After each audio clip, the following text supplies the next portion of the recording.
To end the COVID-19 pandemic, we need vaccines and medicines that are safe and effective as soon as possible. But people respond differently to vaccines and medicines. Different people may need different doses. One size does not fit all.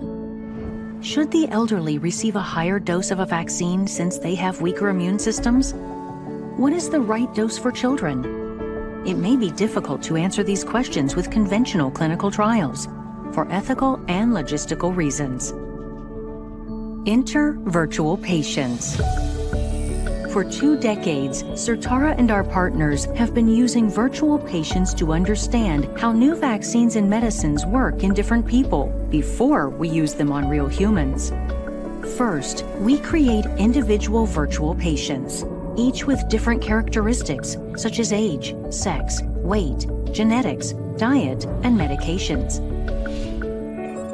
These virtual patients mirror real people like you and me. Then, using virtual patients, we conduct virtual trials. We test vaccines, medicines, and combinations of medicines at different doses on virtual patients. These virtual trials help us choose the best dose to treat or prevent diseases like COVID-19 while minimizing side effects. We can conduct a virtual trial of the elderly or of children from newborns to teenagers. We can even create millions of virtual patients in virtual cities to determine the fastest path to herd immunity. From cancer to Parkinson's to now COVID-19, the use of virtual patients is helping to accelerate getting safe and effective vaccines and medicines to all patients.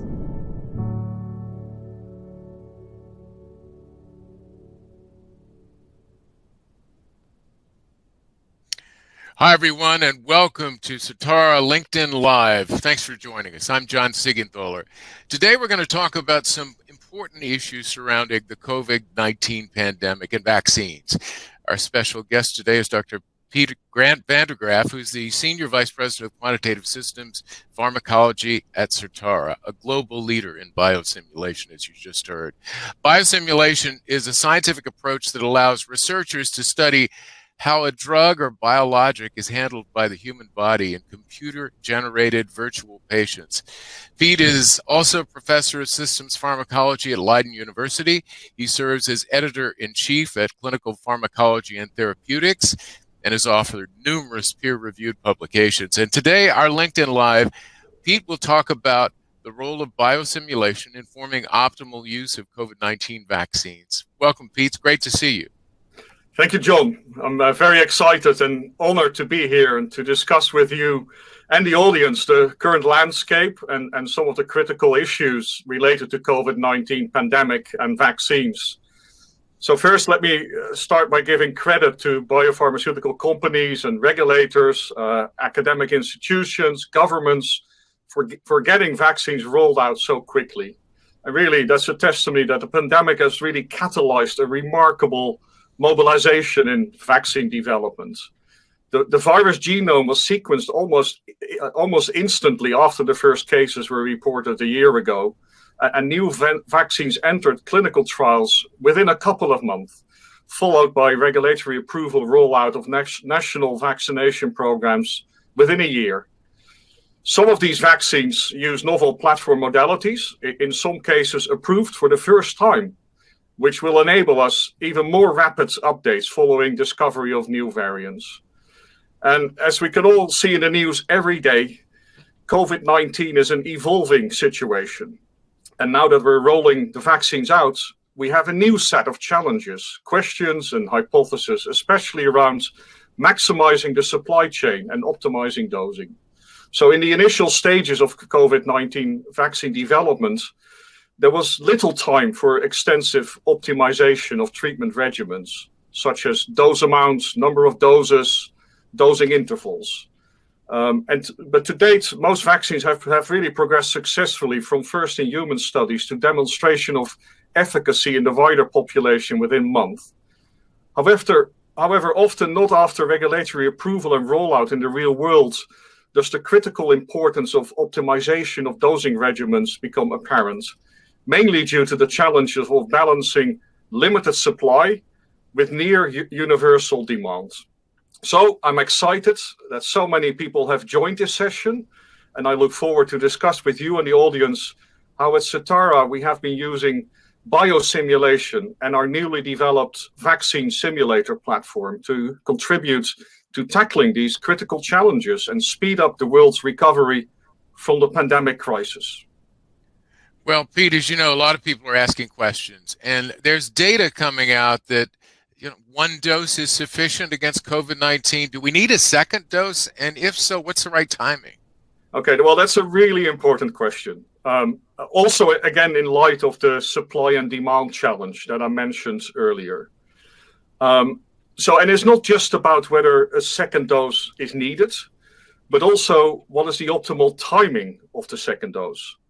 So we can actually, you can think about this, that we can vaccinate more people with the first dose if we delay the administration of the second dose.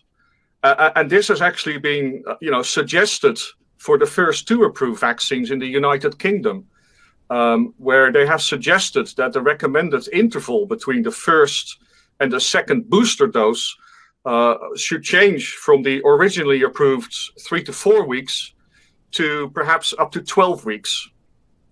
And that is a timing that has not been tested yet in clinical trials.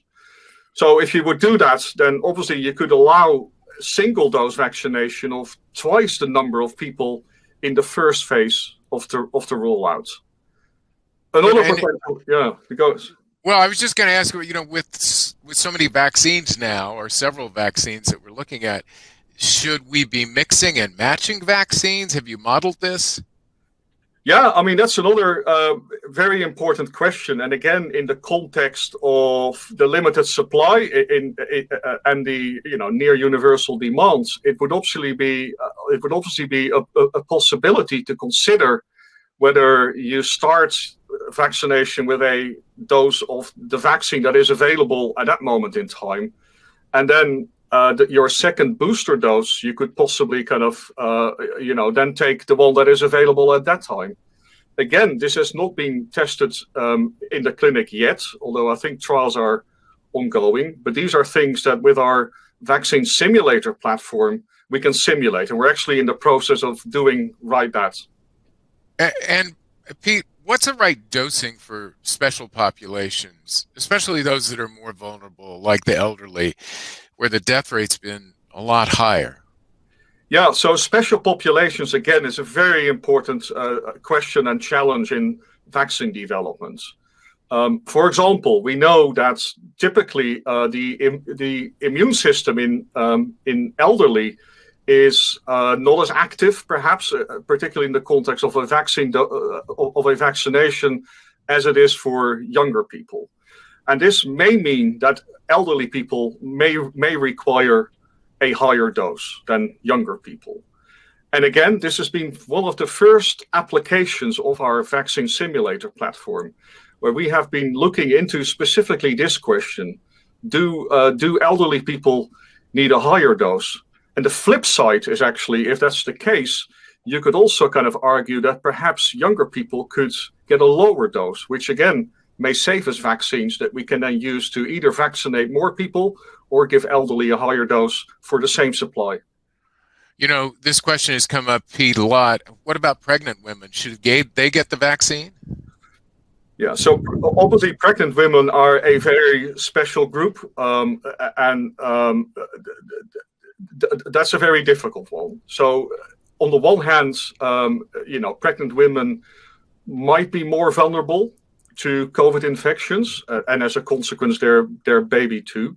But obviously, it's a group where you have to be ultra cautious in terms of administering new therapeutics. Again, this is something that we can use our vaccine biosimulation platform for, and indeed, that is one of the questions that we are currently working on, where we have a model that we have been using in other areas, not vaccination or COVID, of pregnancy, where we can simulate pregnancy and exposure of the fetus to drugs. And we are now kind of utilizing that platform and try to link it to our vaccine model to answer exactly the question that you just asked. Let's talk about variants for a second. There are a number of variants emerging worldwide. They're of much concern. How do we deal with this? What's the role of modeling and simulation here? No, that's a great point. So the first variant actually came out over a year ago, very shortly after the whole COVID crisis started. And subsequently, I think currently most people have heard of three variants. One is the UK one, or the East Kent variant, which happens to be the area of the UK where I actually live. The second one is the South African, and the third one the Brazilian. Now, what's happening here is that all vaccines are currently targeting what we call the spike protein. So this is the kind of hook that the virus uses to link to a protein on human cells called ACE2, and by doing that enters the cell. And all these variants are starting to mutate the protein, this spike protein, particularly in the area where the spike protein binds to the human cell.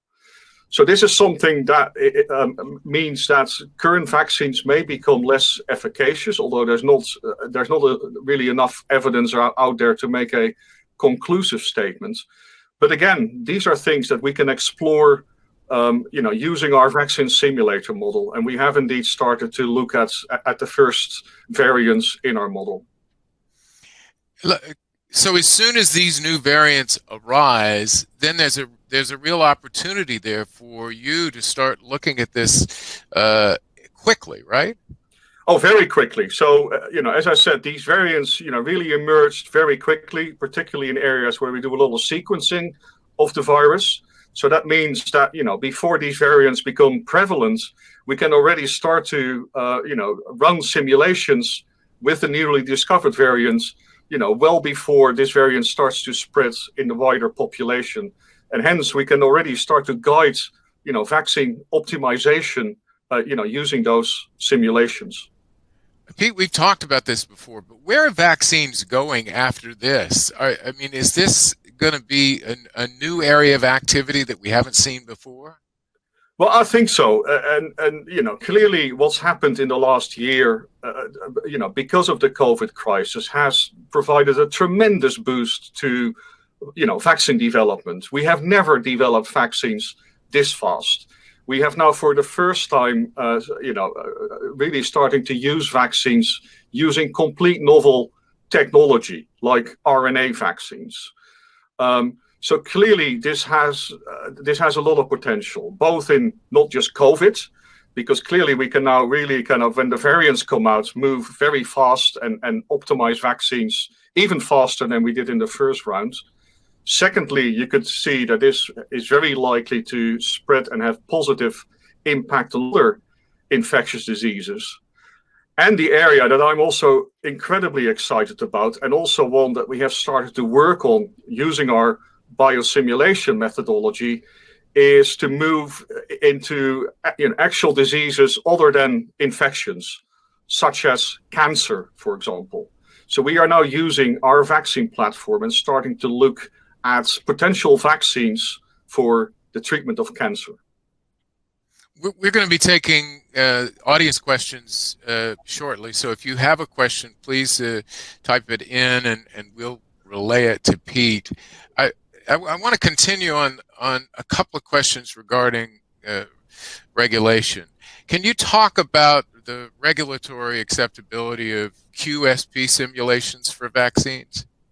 Yeah, so although QSP is still a relatively novel, methodology, even in the world of biosimulation, it has the regulators have really embraced it.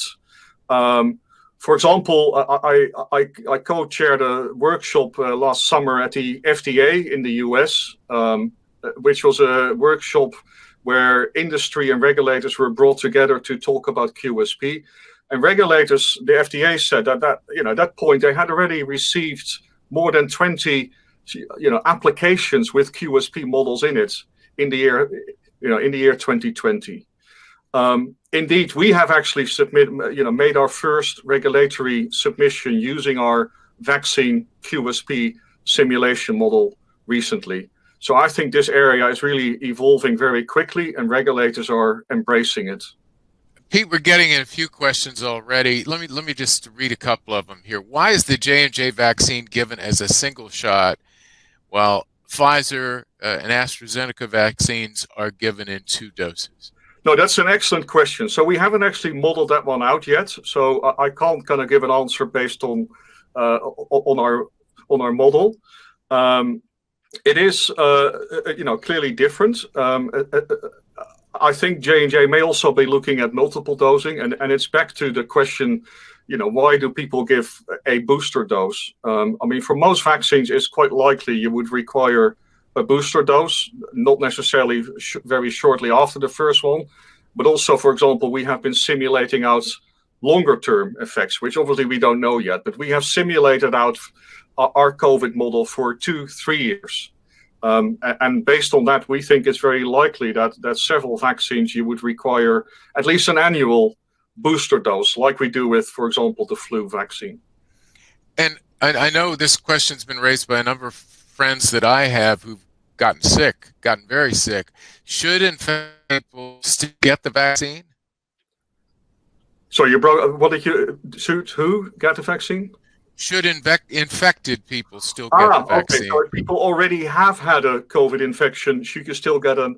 Yeah, there was actually very recently, a few days ago, there was actually a paper in Lancet or New England Journal of Medicine, I don't know, where people actually looked at the response to a vaccine, COVID vaccine, in people who had already been, really, and this is back to the first dose, second dose question. So their rationale was, if you have been infected, your first dose may almost work as the second dose in people that hadn't been affected. And indeed, they showed that the response to the vaccine was better in people who already had been infected. So I think the answer to the question is, as far as I can see, yes. And here's another question. We have mouse data that supports higher doses in older animals versus lower in younger for the RNA, LNP vaccines. We also have data that suggests that old animals require a booster, but not the young. You want to comment on that? Yeah, so this is back to your earlier question, John, about elderly. It's great to hear that someone in the audience has done these experiments in preclinical models, and that certainly seems to mimic what we observe and what people have observed in clinical trials. And it certainly mimics what our model predicts. So our model predicts that in elderly, you do require a slightly higher dose to get the same level of efficacy compared to the same dose in younger people. I want to go back to the question about pregnant women. And someone's asked, in respect to pregnant women, does your modeling approach take into account placental crossing into the embryo? What are your concerns, in your opinion, and what about tolerance? Yeah, so this is a great question. To be honest, these are all wonderful questions, and I can't really answer them yet based on what we've done, because this is very much at the start of our work. We have only very recently started to look into pregnancy, but certainly in principle, our base model that I mentioned that we already have does include, the placental transfer. So in principle, we could model these things out. And this also relates to virus load. Virus load, there's been a lot of discussion about virus load throughout the pandemic. And this question says, have you tried to quantify in your model the relationship between virus load and the vaccine dose? Again, excellent question. Not yet, is a fair point. So our model currently stops at antibody responses, which is generally seen as a good surrogate for efficacy. What we haven't done yet, but what we again are starting to do now, is to couple that vaccine antibody response to models of what we call viral dynamics. So where we really try to kind of replicate the life cycle of the actual virus. These models exist. We have worked with them before. And now a really exciting next step, which again is something that we do all the time in biosimulation, is to couple these different platforms together to make an even better one. Here's one, Pete. What about translating preclinical vaccine data to clinical scenario? Was any work done in this preclinical area, which is acceptable to regulatory agency submissions to choose the right dose and schedule?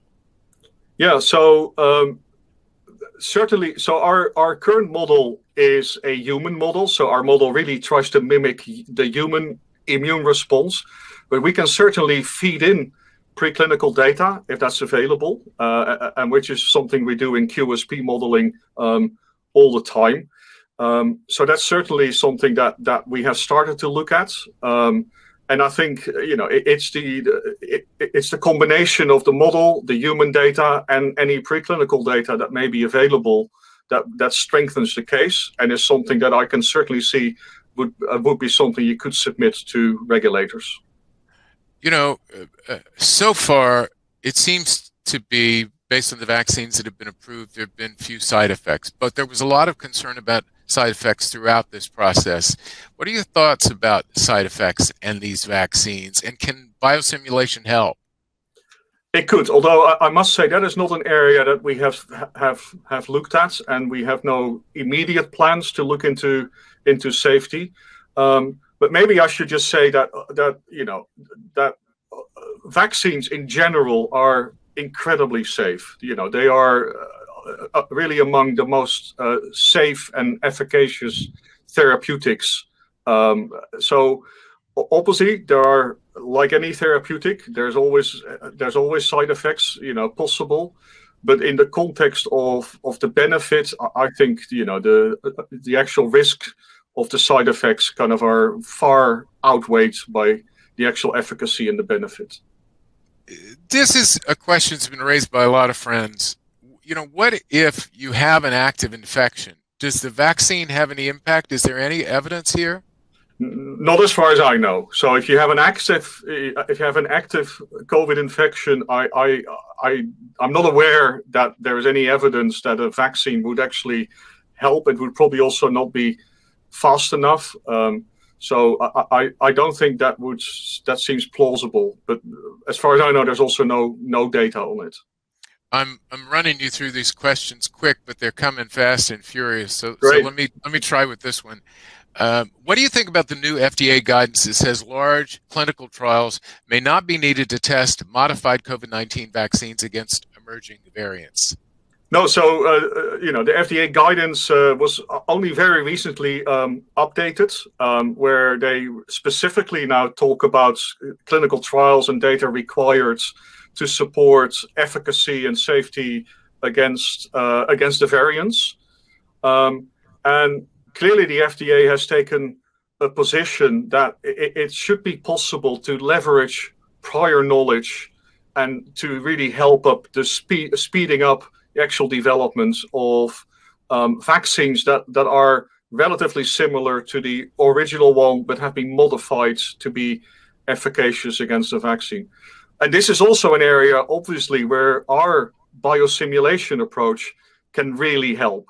So we can really kind of, based on what we know from the original vaccine, kind of simulate out what a modified version would do in terms of efficacy against, for example, the variants. So we really think the virtual trials that we do can certainly can certainly help to speed up vaccine development and shorten trials. Here's one more. In elderly, would fractionated boosting, I'm not sure what fractionated boosting is, 2 boosts with the same total dose, be better than just increasing the dose? Yeah, well, again, very interesting question. And I'm not sure I can give an answer to that, but certainly our model is capable of exploring such scenarios.